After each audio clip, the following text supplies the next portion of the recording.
Natin to. Gagamit ako ngayon ng lomo na pork. Malinis na yan. Garlic na ginagad ko. Kalahating sugar. Kalahating cup. 1/4 1/8 na soy sauce. Tablespoon of salt. Paminta. Apple juice. Pineapple juice is 1 cup. Pineapple juice. Then, mix lang natin to. Mamarinate natin to ng magdamag. At lang food color. Kasi yung tusino ay pula talaga siya. Tusinong-tusino ng dating. Ayan, may homemade tusino tayo. Ibigay natin sa ref ng magdamag. Makulay talaga ang ating tusino. Mag-add na lang kayo ng, tansyahin nyo na lang guys kung gaano karami yung pagka-red na gusto nyo. Mga 2 tablespoon, ganon. Ayan. Set aside na natin ito. Magad tayo ng 2 tablespoon of seasonings.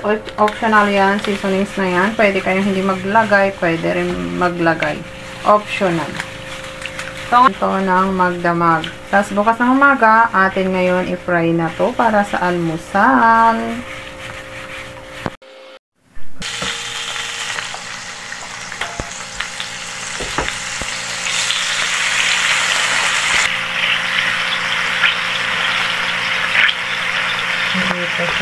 Pwede balik pa rin.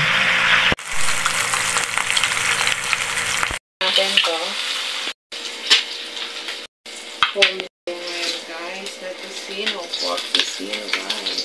Ang ginawa kong pork tusino ay lomo para malambot. Wow, ang lambot. At ang sarap niya. Masasabi ko. Masarap siya sa nabibili. Nalong ganit at tusino.